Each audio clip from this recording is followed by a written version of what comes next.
I remember at another conference a few years later, a guy come up to me and I had a name tag, said Mac Adkins. He said, "Are you Mac Adkins?" And I said, "Yeah." He said, "Are you the Mac Adkins from SmarterServices?" And I'm like, "Yes, I am." He said, "I want to shake your hand." I'll shake it. I said, "Why?" He says, "You've made me a wealthy man." And I said, "Well, that's great. I'd love to know how I did that because I haven't done that for myself yet." Welcome to Venture Unscripted, a podcast where we talk with founders and entrepreneurs about their journey from 0 to 1.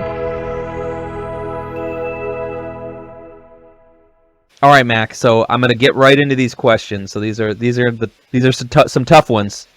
So what did you want to be? Question number one. What did you want to be when you grew up?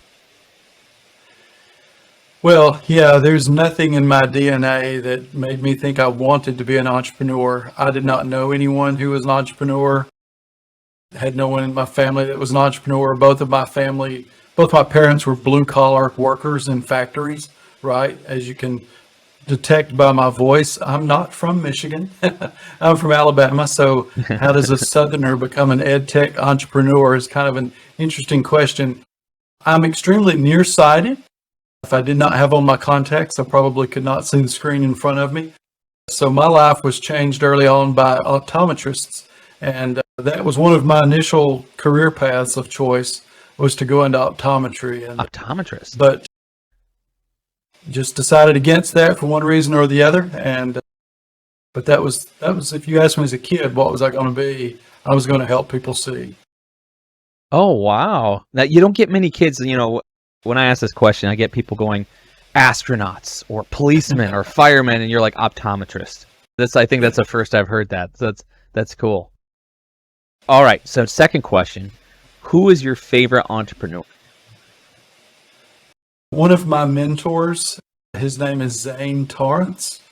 Back in the early days of the internet, he got a patent regarding testing procedures in the K-12 environment, rapidly built a company that he sold to Houghton Mifflin, a publisher. And he had a great experience in that. And then he became an investment banker. And he has been my mentor from the beginning of this journey, and really an idol that I have. And fortunately was able to have lunch with his dad last week. So. Nice. Yeah. That's awesome. I thought you were going to say it was, an optometrist that started their own business, like combine the best of both worlds. Well, when I do visit my optometrist annually, we talk about his business, because about the time I sold half of mine to a private equity group, he sold his private optometry practice to a corporate conglomerate. And we talk about the pros and cons of that decision each year when we get together. Oh, that's awesome. What's the best piece of advice you've ever received? To start this company. Yeah? Yeah. I never realized that you can have. I really wrestled a lot with the decision because, like I said, my dad grew up working for a very large corporation, 3M. And in the small town I grew up in, if you got a job with that company, you were literally set for life, right? And now he's 85 years old, still living on that pension plan. And that's great. But those kind of jobs are fewer and far between now, right? And so I really wrestled between security and autonomy, being an entrepreneur. And so I had a PhD and a job as a dean at a state university. That's very secure, right? And then when Zane challenged me to quit that, start my own business, that's pretty risky, right? But it is. Man, I'll tell you, I could have had a good career as a dean, probably would have moved up to VP or maybe even a president of a university, and that'd have been great. But starting this company has been immensely professionally and personally rewarding, expanding the scope of my influence nationwide in a way that never just working at one institution would have done. That's cool. Yeah, it's a lot more rewarding, that's for sure, of being able to start your own thing from nothing. Yeah. And that's really neat. I think I'd love to learn a little bit more about you, Mac, a little bit more about your story, about SmarterServices, how that all kind of wove together in your personal story and your journey to creating SmarterServices. My name's Dr. Mac Adkins. I'm the founder and chief academic officer with SmarterServices. But as Josh and I have been talking about, I never set out as a young person to say, hey, I want to be a chief academic officer of a company. Didn't know what that was, right? So did always enjoy achieving, always enjoyed learning. My PhD is in higher education leadership from Auburn University, but slight disclaimer for those of you in the South who may be listening, I'm a big Alabama fan. So Alabama fans can go to Auburn to school, believe it or not. So if I was doing what I was classically trained for, I would be a president of a university. But while I was doing that graduate work, I was working for a university called Amridge University. It's a theological school. And one of the problems that theological schools have is that these pastors of these churches don't want to leave their churches to go continue their education. And so they're often very geographically bound. And so the president of that school is very entrepreneurial, and he'd heard about a nursing program that was using videotape. So all of this was before the internet, right? So we were mailing out videotapes all over the country to these pastors at churches getting their education, and I was involved in starting that. And then this new technology came about. I know what you're thinking. You're thinking it starts with an I, but it doesn't. It starts with a D. DVD came out, and we thought that was the greatest educational technology that would ever be, because it was so much easier to mail DVDs all over the country. But then soon after that, the technology you were thinking about came out, the internet, and it really changed everything. And that school was one of Blackboard's first 10 clients, and Blackboard's kind of the major and the initial learning management system in our space. And so that school was very early on. So I've been involved with e-learning since before the E, right? Videotapes are not electronic, really. And so while I was working at that school is when I was going to Auburn getting that PhD. And so I graduated having experience in starting an online distance learning program, plus I had the credential. And so I got a call from Troy University, which here in Alabama is a pretty well-known school. Actually, they're ranked number 23 in the country right now in their football program. They're the Sun Belt champions this year. But they had been doing distributed learning since the late 1950s. They had campuses on or near 52 military bases. So they would send their faculty members out to these military bases and teach. And so when this thing called the internet came about, they thought, hey, that'd be a whole lot easier than sending teachers all over the country.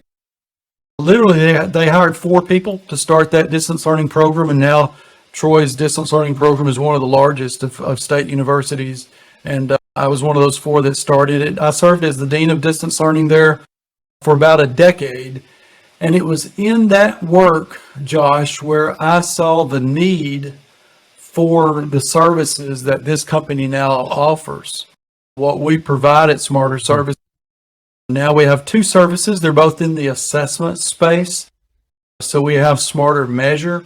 That's an assessment that quantifies learner readiness. It's a test that helps people know, is distance learning a good fit for me? And it does that based on what we call non-cognitive traits, attributes, and skills. So it's your motivation, procrastination, willingness to ask for help, technology competency, on-screen reading abilities, just a bundle of things about you that really make e-learning a good fit or not. So I saw that need because it was real easy to recruit people into an online program, but it was harder to keep them because they were dropping out because they got in there and they realized, hey, it's kind of hard to do. And then the second product, we now offer Smarter Proctoring, which is a system that monitors students while they're taking online tests. But I say that to say, back in those early days, I saw the need for testing integrity. I saw the need for learner readiness. One of my early guides, since your podcast is about starting a company, was the dean of the College of Business. And I knew that in addition to being that college dean, he also owned an accounting practice. So I went to him and I said, how do you do this? How do you keep your day job but have a side gig, right? And he told me lots of good advice. And one of the things I remember from that conversation, he had a cup of blue pens on his desk and a couple of purple pens. And he said, everything I sign for the university is with a blue pen. And everything I sign for my personal company is with a purple pen. Because he says, I don't want anyone to say I ever used any state resources in the promotion of my own personal company. So that was very good advice. Yeah. And some of your listeners may have a day job where that day job allows them to start, to do an upstart. And in fact, another piece of advice, he said, go to Chancellor Hawkins and get a memorandum of understanding with him that you're going to work on this thing, and it's Troy has a perpetual, free license to it if they want to because of that.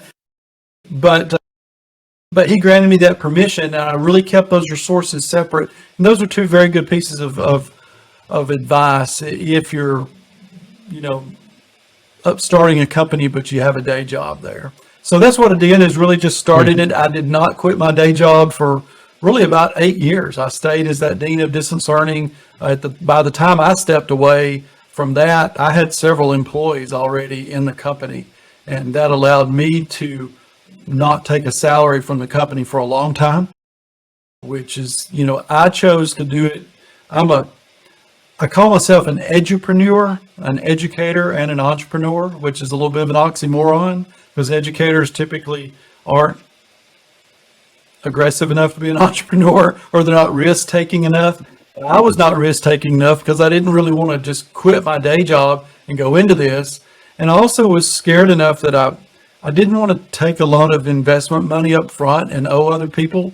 So I literally did just bootstrap it for all those early years and just hired people only when I had the money to hire them, and did not take any investments until 15 years into the company's history. I'd love to dig in for a second on, so Smarter Measure and Smarter Proctoring. So where did you guys start? So in terms of maybe the product or the offering, and then what was customer number one for you guys? Okay. Like, how did you end up getting customer number one? Yeah. So here I was as this dean of distance learning, realizing for myself, there's a need to help students understand if e-learning is a good fit for them. This was in the early days of online learning, right? The Army had this program called eArmy U, where they were sending a lot of soldier students to continue their education online. And the Army was also realizing that same thing, that, hey, this is good for some of these soldiers and it's terrible for others. And so the Army actually put out an RFP, a request for proposals, to develop an assessment that would help them figure out. And so they had different criteria for that assessment. I actually responded to that RFP and kind of used the RFP in kind of creating the first version of this thing. Through that, was in a conversation with another lady who was a faculty member at the University of Alabama. She had recently done her dissertation on factors that influence online course success. And so, she was a subject matter expert in the development of that initial version. So really developed a paper-based version of it first, just as proof of concept. Gave it to a few students, got a little bit of feedback. Went to the ID department at Troy and found a guy that was a developer. They got him to write the code for it. I know zero about code, right? That's not the part of entrepreneur I am. But he developed the very first version of it, and I started using that first online version with the students at Troy, right? And it was making a difference. We were getting some really good feedback from students, and it seemed to be measuring things that mattered. And so I created a presentation about it. And in higher education, we have accrediting agencies. There's like 7 regional accrediting agencies in the South. It's the Southern Association of Colleges and Schools. And so there's 12 different states in this. And it's a pretty big deal because all the presidents and all the deans of these schools get together once a year at this big conference. So I submitted a proposal to talk about what Troy University was doing in online learner readiness. That proposal got accepted, and I made that presentation. It was at the Opryland Hotel in Nashville, Tennessee. And it was a pretty high pressure thing because here I was, a young guy, just, starting out this program. The chancellor of the university was there, 2 or 3 of the vice presidents. I mean, the whole crew was there from Troy, right? So I was all nervous about them, but it was literally, Josh, standing room only in that room because of the interest in that topic. And after I got through, multiple people came up to me and said, "Hey, I've got to have this in my program. Can you sell it to me?" I guess, So the very first client was Columbus State University, just over the border over in Columbus. And, they were a client and may still be, but for years and years and years, used it and saw it go through several evolutions. So that was really how it evolved. Was I saw a need, I perfected that need at a small scale, and then told others about it. And then what I would do is literally just take my days off from Troy. I remember sitting on the back porch of my house, being salesperson for a day, right? And just those people at that conference that said, "Hey, I want this." I remember sitting down and calling through that list, right? And so I had that very first version, and made a little money from it. And I was like, "Wow, there may be something here." And so that's kind of how it got started. Nice. That's so you use the Army's RFP to almost jumpstart that as saying, "Oh, this is a good topic to really think about." Were they a customer at all, or was it just more of a jumping off point to help kind of push it? Yeah, it got political, as you might imagine, with that RFP. They were going through this company called PricewaterhouseCoopers that was managing that RFP. Actually, my submission made it to the final 3, but then something happened with PricewaterhouseCoopers, and they never went through awarding that RFP. So it never got deployed for the Army. But I was off and running with my thing, so it didn't matter at that point. Oh yeah, sounds like it really didn't matter. You were refining it internally. You were learning a lot of as you were getting feedback from students, and it sounds like that. Is it that conference that really kicked off from a sales perspective? It sounds like things. Right. Yeah. Right. Oh, that's awesome. That's really cool. Yeah, and I could see how that would be a big success with it. At that point, I'm sure not very many people were thinking about with the internet and e-learning being a relatively new thing at the time. Is that right? Yeah, all the conversation in those days is e-learning for real? Can you really learn this way, right? And while everyone else was busy thinking about that, I was thinking about, well, who's a good fit and who's not. But it evolved, and while the very first name of the assessment was an acronym of READY, which stood for Readiness for Education at a Distance Indicator, READI. Josh, what we quickly realized as we were selling it to schools and they were using it with their students was that the same traits and attributes and skills that made one a good online learner made a person a good learner in class too.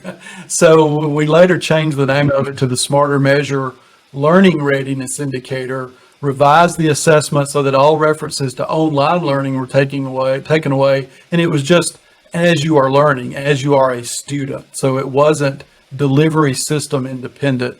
And so we still have a lot of schools that use it just in their online program, but it's really, across the board, for all college students. That's really cool. What in the early days, I'm always fascinated at times in which you've gone and you've pivoted and you've learned such interesting information as you're getting feedback from students or you're getting feedback from customers, or maybe you're up and speaking in a conference and then you learn something new and you're like, "Ooh, I should explore that some more." Maybe it took on a new pivot in the company.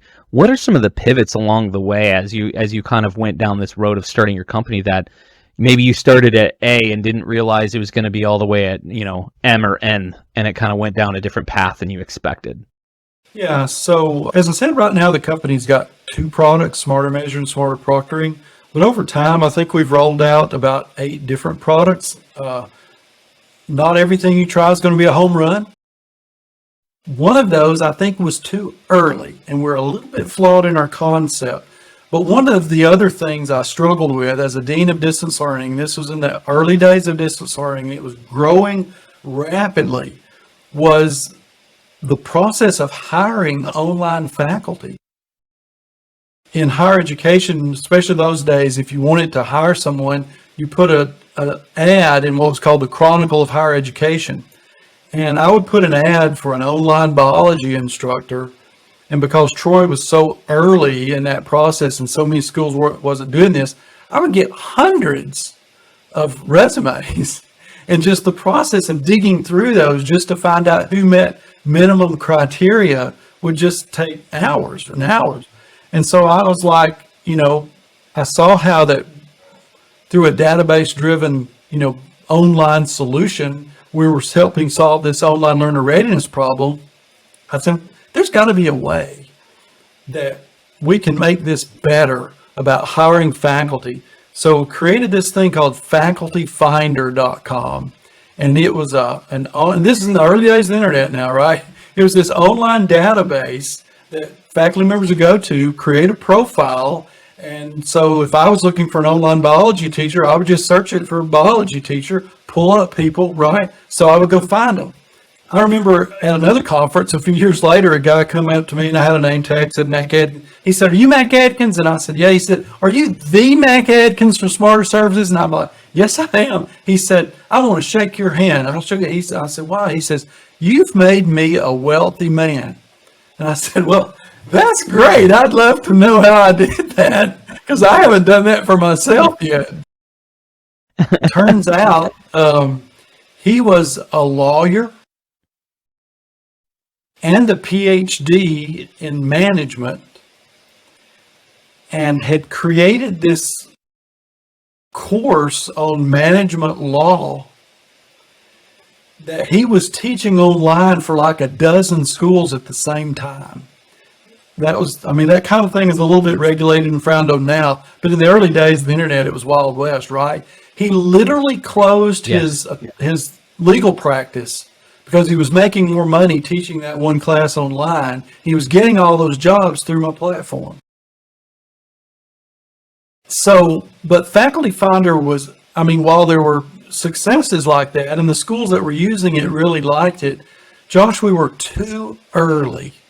In those days, this concept of having a searchable database just wasn't registering for people. They had that mental model of, I've got to place a job ad, right? And get people to respond. And folks just couldn't make that switch. And we literally we had trouble monetizing it, right? How do we, because we couldn't pay the people to create a profile. We needed them. We needed the network, right? But schools weren't willing to pay us very much money, right? And so we never made a lot of money out of it. So we sunsetted that thing early, but good gracious, that was LinkedIn. Yeah. Way before LinkedIn ever started. But I was too narrow in my focus. I was thinking just hiring online faculty. What if I had been broader in my concept and was thinking hiring any job and created that database, and instead of trying to sell it to colleges, was trying to sell it to corporations? You and I might be having a very different conversation today. So I guess my suggestion to the people listening to your podcast is everybody comes from a context. What I know is higher ed. My PhD is in higher ed. That's my environment, and I created solutions for that environment. But one of the questions on your talking point is, what advice would I give to other innovators, is try to think beyond your own environment, because I was too limited in the scale of that solution. And I missed a huge home run early in the days of the internet in creating a searchable. Faculty Finder had to be one of the earliest searchable job databases, and it didn't make it. Yeah, fascinating. That is really, it's both a heartening story where like, I did this before anyone else did this, but it's also like, yeah, we didn't do it the way we would have a different conversation had I done it right. Yeah, it's a interesting conversation. That's cool. That's really cool. Now, I want to zoom in a little bit too on your early days. So if we go to the end of the story where you kind of left off, you went to a conference, you kind of talked to everyone, and they were like, we gotta have this, right? And what did the early days? I always like to say I'd love to dig into what are some of the scrappy stories, the bootstrap stories, where it's like we were up till midnight and holding on to our britches as we were releasing the first version, like we had a deadline, and like what is an early story or two of like the early days of SmarterServices, of like as you got back from that conference, got all these business cards and started doing business, you're like, wow, we have a lot of work ahead of us. Yeah, because it quickly goes from an idea to reality, and realities have to be sold and they have to be supported. And so the advice I would give to an early entrepreneur is when you get to the point that it grows beyond you, you've got to hire your first employee, bet on the jockey, hire someone that you know.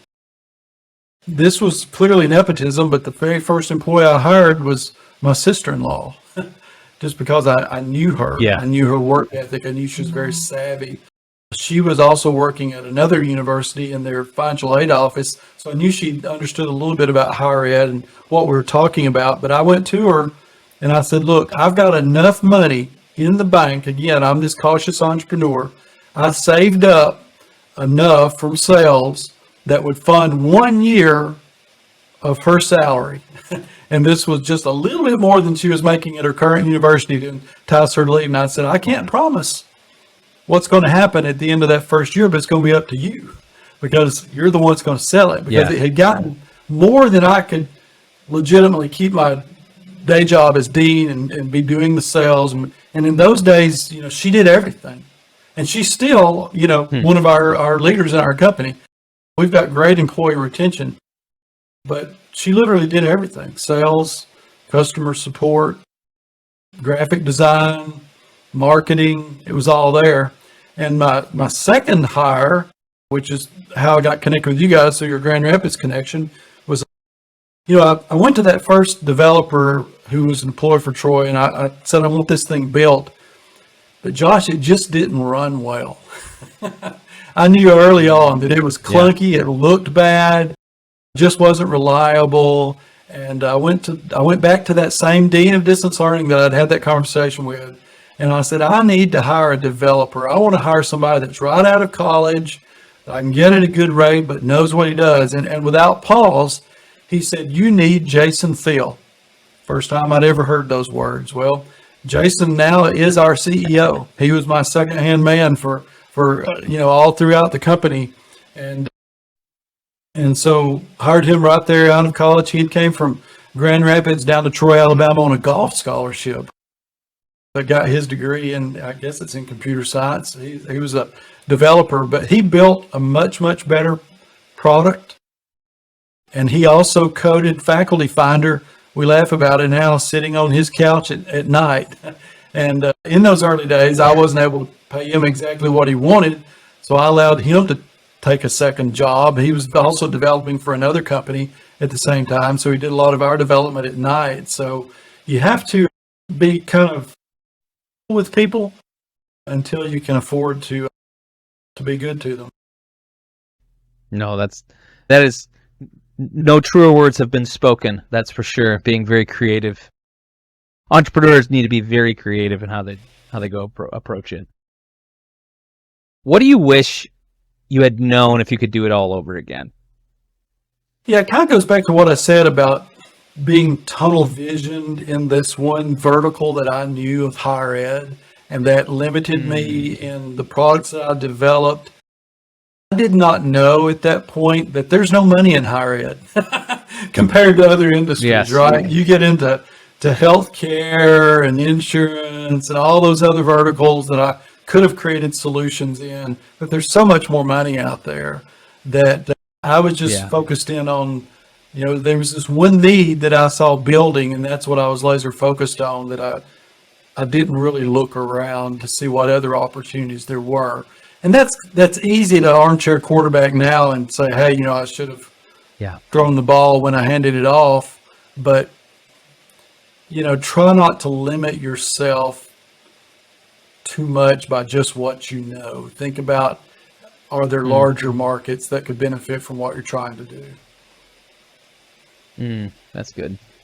So asking the question, if you had known, what would you do again? Now, where are you guys headed? Like, where is SmarterServices headed? What's next for SmarterServices? Yeah, so we've made a pretty large shift recently.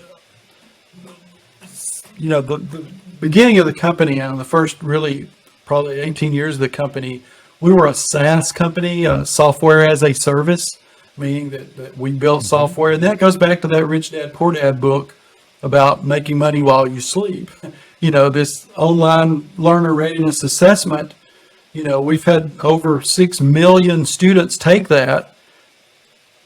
I didn't have to, talk to any of those students or do anything for those students. And they did it at 3:00 in the morning, right? It was software as a service, right?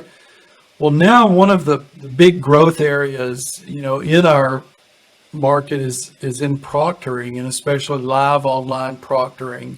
And so while the first part of our smarter proctoring solution was a network of testing centers and forms of proctoring that were more, virtual. Now we're getting into the service industry of live online proctoring. And so that's a pretty big shift for us as a company, going from just a software as a service company to now a company offering services. And we're experiencing some real growing pains there because that, we've had to offshore some labor for that because you really need around the clock labor, and just, controlling labor cost is a difficult variable with that.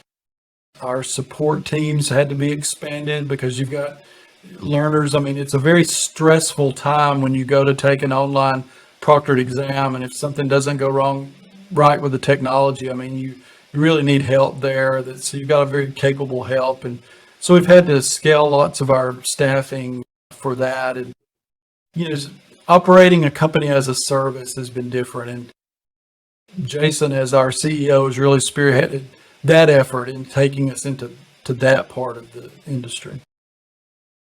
Yeah, that seems like a pretty interesting set of new services you guys are going to offer. Excited to see what becomes of that. So, how can people get in touch with you? Oh, go ahead. Out of the pandemic came something kind of neat, because during the pandemic, all the testing center employees, all the faculty members went home. They were trying to proctor using tools like Zoom, which is not built for proctoring.